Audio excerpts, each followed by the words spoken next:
नमस्कार दोस्तों, GS academy bye आलोक YouTube channel पे आपका स्वागत है। आज हमारी कक्षा जो है वह वैदिक सभ्यता की आखिरी कक्षा होगी। इससे पहले मैंने वैदिक सभ्यता की 3 कक्षाएं लिए हैं, जिसमें मैंने ऋग वैदिक कालीन समाज संस्कृति राजनीति को बताया एक कक्षा में। दूसरे कक्षा में मैंने उत्तर वैदिक कालीन राजनीति समाज को बताया है और तीसरे में मैंने वेदों को, वेद, ब्राह्मण ग्रंथ, उपनिषद, अरण्यक, इसको अच्छे से एक्सप्लेन किया है। तो आज जो हमारी कक्षा होगी तो उसमें कुछ जो वन लाइनर फैक्ट रह जाते हैं, जो परीक्षा के लिहाज से बहुत ही महत्वपूर्ण होते हैं, तो उसके विषय में आज हम चर्चा करेंगे। जिसमें कि कुछ कोटेशन जो शतपथ ब्राह्मण में है या मुंडकोपनिषद में है, या कुछ ऐसे शब्द जो एग्जाम में बार बार पूछ लिए जाते हैं, तो आज हम उन पे चर्चा करेंगे। तो चलिए आइए चर्चा का आरंभ करें। जैसे कि शतपथ ब्राह्मण जो है यह एक ब्राह्मण ग्रंथ है। वेद के बाद ब्राह्मण ग्रंथ आया था।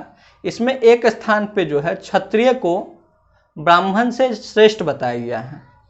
कहने का अर्थ है कि क्षत्रिय को ब्राह्मण से श्रेष्ठ शतपथ ब्राह्मण में बताया गया है। हालांकि वर्ण व्यवस्था में जो है ब्राह्मण, क्षत्रिय, वैश्य, तब शूद्र, तो पहले स्थान पे ब्राह्मण आता, लेकिन शतपथ ब्राह्मण में क्षत्रिय को एक स्थान पे श्रेष्ठ बताया गया है। बढ़ई और रथकार को रत्नी की श्रेणी में रखा गया है। शतपथ ब्राह्मण में ही बढ़ई और रथकार यानी रथ को बनाने वाले को इसे रत्नी की श्रेणी में रखा गया है। शतपथ ब्राह्मण में जो रत्नियों का उल्लेख है उसी में इसका वर्णन है। इसके अलावा आप देखते हैं कि शतपथ ब्राह्मण में ही विदेह माधव और गौतम राहुगण की कहानी है।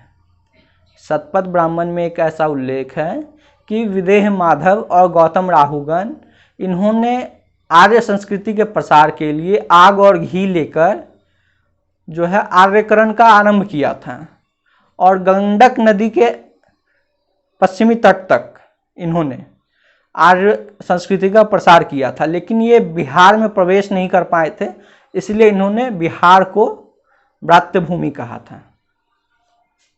इसके अलावा 12 रत्नियों की चर्चा हमें शतपथ ब्राह्मण में ही मिलती है और रेवा यानी नर्मदा और सदा नीरा नदियों का उल्लेख भी हमें शतपथ ब्राह्मण में मिलता है। तो इस तरह हम देखते हैं कि शतपथ ब्राह्मण में क्षत्रियों को ब्राह्मण से श्रेष्ठ बताया गया है। बढ़ई और रथकार को रत्नी की श्रेणी में रखा गया। विदेह माधव की कहानी का उल्लेख है, इसमें रत्नियों का उल्लेख है जिसमें रत्नियों की संख्या 12 है।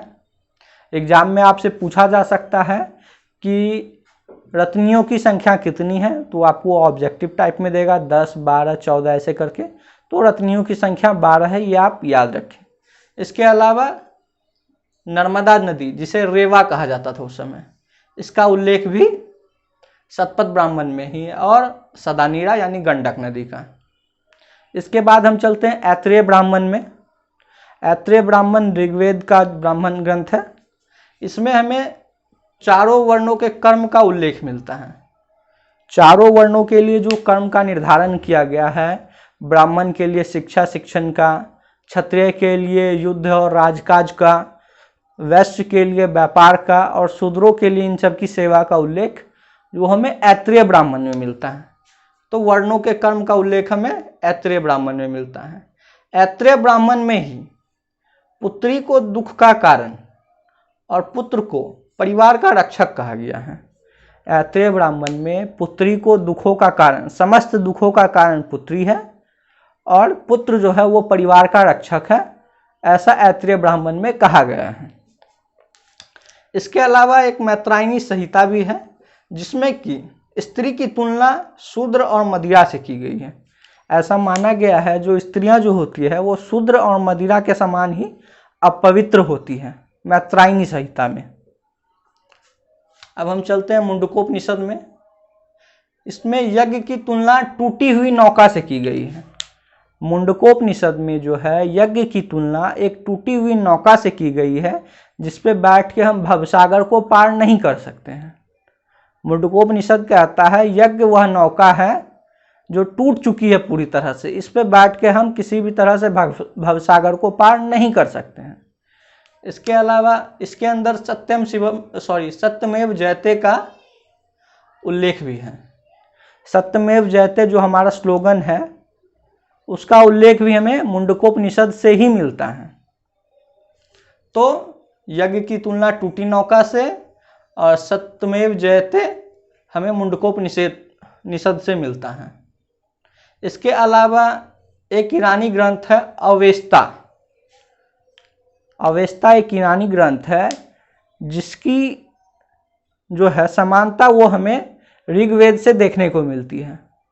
तो ऐसा माना जाता है कि आर्य जब भारत आए थे तो ईरान होते हुए भारत आए थे, इसलिए ऋग्वेद और अवेस्ता में काफ़ी समानता देखी जाती है। तो अवेस्ता जो है एक ईरानी ग्रंथ है।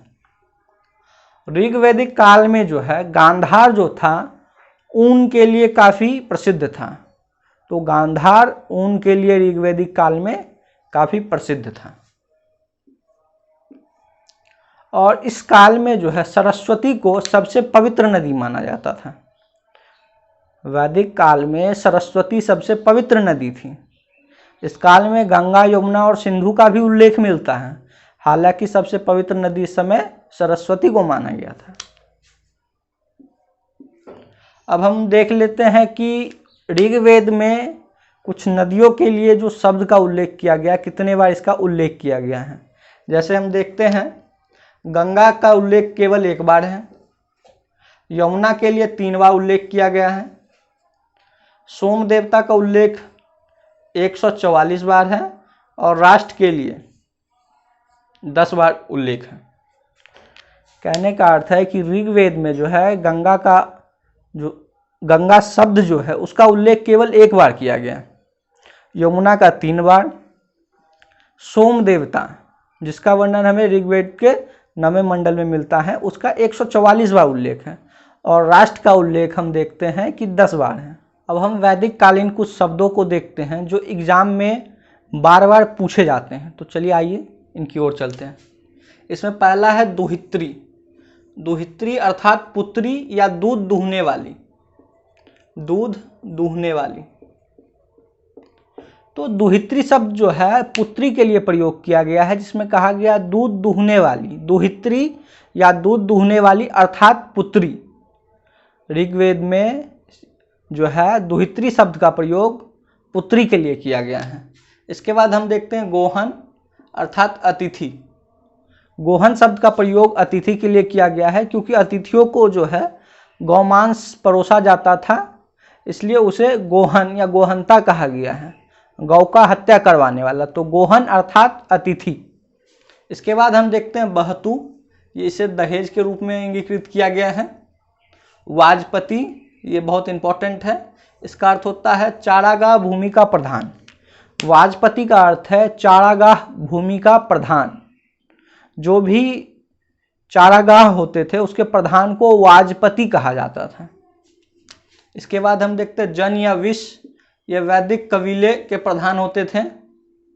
जन या विष, इसके प्रधान को वैदिक कबीले के प्रधान या वैदिक कबीला था। ये जन या विष जो थे ये वैदिक कबीला था। इसके बाद हम देखते हैं तक्षक, बढ़ई के लिए यह शब्द प्रयोग किया गया है। तक्षक शब्द का प्रयोग जो है बढ़ई के लिए किया गया है। इसके बाद हम देख रहे हैं भागदूध। भागदूध कर संग्रहण करता, जो कर को संग्रह करता था उसे भागदूध कहते थे। कर को संग्रहण करने वाला, इकट्ठा करने वाला जो है भागदूध कहलाता था। इसके बाद हम देखते हैं अमाजू, जीवन भर अविवाहित रहने वाली महिला। जो महिला जीवन भर शादी नहीं करती थी उसके लिए अमाजू शब्द का प्रयोग किया गया है। तो जीवन भर अविवाहित रहने वाली महिला को उस समय अमाजू बोला जाता था। इसके बाद हम देखते हैं स्पर्श। गुप्तचर के लिए स्पर्श शब्द का प्रयोग किया गया है। जो भी गुप्तचर थे उनके लिए स्पर्श शब्द का प्रयोग किया गया है। फिर हम देखते हैं वैकनॉट। सूदखोर के लिए वैकनॉट शब्द का प्रयोग किया गया। यह शब्द पहले भी आ चुका है जब हम इनके आर्थिक जीवन की बारे में देख रहे थे। पालागल, यह संदेशवाहक होता था। पालागल अर्थात संदेशवाहक। पालागल शब्द जो है संदेश वाहक के लिए प्रयोग किया जाता था। फिर हम देखते हैं अक्षपाल, यह पासा खेलने वाला होता था। राजा के साथ जो पासा खेलता था उसे हम अक्षपाल खेल कहते थे।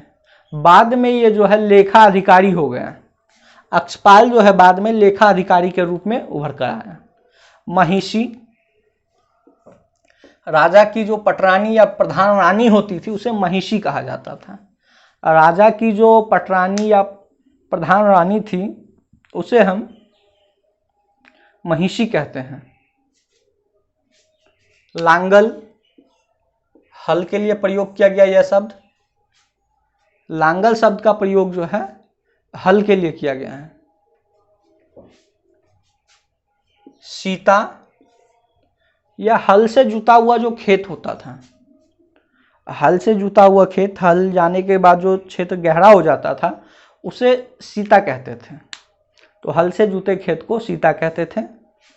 अष्टकर्णी, गाय के लिए प्रयोग किया गया यह शब्द अष्टकर्णी। और उर्वरा, जूता खेत के लिए प्रयोग किया गया है। तो यहाँ पे यह ध्यान देने वाली चीज़ है कि सीता और उर्वरा दोनों ही जूते खेत के लिए प्रयोग किया गया है, लेकिन उर्वरा जुते हुए खेत थे और सीता जो था कि हल द्वारा जो गहरा किया हुआ क्षेत्र था उसे सीता कहा जाता था। जिसपे जो हल चलने के बाद वो क्षेत्र गड्ढा हो जाता था नाली के समान, तो उसे हम सीता कहते थे। तो इस प्रकार हमने देखा दुहित्री पुत्री के लिए, गोहन अतिथि के लिए, बहतू दहेज के लिए, वाजपति चारागाह भूमि का प्रधान, जन या विष वैदिक कबीले थे ये, तक्षक बढ़ई थे, भागदूध कर संग्रहणकर्ता, अमाजू अविवाहित स्त्री को कहा जाता था, स्पर्श गुप्तचर के लिए प्रयोग है, वैकनॉट सूदखोर, पालागल संदेशवाहक, अक्षपाल पासा खेलने वाला, महिषी प्रधान रानी, लांगल हल, सीता हल से जूता खेत, अष्टकर्णी गाय, उर्वरा जूता खेत। तो इस प्रकार मैंने आपको वैदिक कालीन जो प्रमुख शब्द थे, इसके अलावा अन्य बहुत सारे शब्द हैं, लेकिन जो एग्जाम की दृष्टि से महत्वपूर्ण है ये यही शब्द हैं। तो मैंने आपको यही बताया। इसके अलावा 3-4 शब्द और हैं जिसे जान लेना आपके लिए आवश्यक है, जिसमें पहला है होत्रु या होत्रा। होत्रु या होत्रा शब्द जो था वह ऋग्वेद में जो मंत्रोच्चारण करते थे उसके लिए प्रयोग में लाया जाता था। तो 1 नंबर में मैंने आपको बताया होत्रु। इसके अलावा दूसरा शब्द था उद्गाता। उद्गाता, उद्गाता जो था यह सामवेद में जो मंत्रों का उच्चारण करता था उसके लिए प्रयोग किया जाता था। उद्गाता, तो उद्गाता शब्द जो था सामवेद में मंत्रों के उच्चारण करने वाले ऋषि मुनियों के लिए प्रयोग किया था। होत्रु का प्रयोग ऋग्वेद के मंत्रोच्चारण के लिए होता था। उद्गाता का प्रयोग सामवेद में मंत्रोच्चारण के लिए होता था। इसके अलावा तीसरा था अधर्वयु। अधर्वयु जो था इस शब्द का प्रयोग उन ऋषि मुनियों के लिए किया गया है जो कि यजुर्वेद में मंत्रोच्चारण का कार्य करते थे, साथ साथ बलि प्रथा में सहयोग भी करते थे। तो अधर्वयु शब्द जो है यजुर्वेद में बलि प्रथा में सहयोग करने वाले ऋषि मुनियों के लिए प्रयोग किया गया है। इसके अलावा चौथा शब्द है ब्रह्मा। तो वेद मंत्रों का सही उच्चारण की निगरानी करने वाले को ब्रह्मा कहते थे। जो ऋषि मुनि सबसे प्रधान होते थे और मंत्रों के उच्चारण करने वाले ऋषि मुनियों की जांच करते थे उसे हम ब्रह्मा कहते थे उस युग में। तो इस तरह मैंने बताया होत्रु, होत्रा, उद्गाता, अधर्वयु या ब्रह्मा, ये 4 शब्द थे।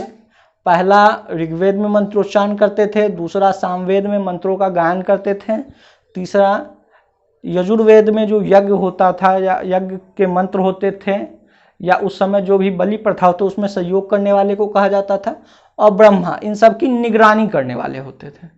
तो इस तरह मैंने आपको कंप्लीट वैदिक कालीन समाज के बारे में बता दिया, वैदिक सभ्यता के विषय में बता दिया, और इस तरह ये चैप्टर समाप्त हो गया। अब हम अगले वीडियो में जो है सामाजिक सुधार आंदोलन जो 6ठी शताब्दी ईसा पूर्व में हुआ, जिसमें हम देखते हैं कि बुद्ध और जैन का धर्म का उद्भव हुआ, उसके विषय में जानेंगे। तो आज की कक्षा यहीं अंत होती है, लेकिन तब तक के लिए मैं कहना चाहूँगा अंत में कि हमारे चैनल को लाइक, शेयर और सब्सक्राइब करें, क्योंकि हमारा वीडियो लगातार बन रहा है और बनता रहेगा। और मैं आपको कंप्लीट जीएस का कोर्स इसी YouTube चैनल पे दूंगा, लेकिन आप हमारे चैनल को उसके लिए सब्सक्राइब करें और शेयर करें। धन्यवाद।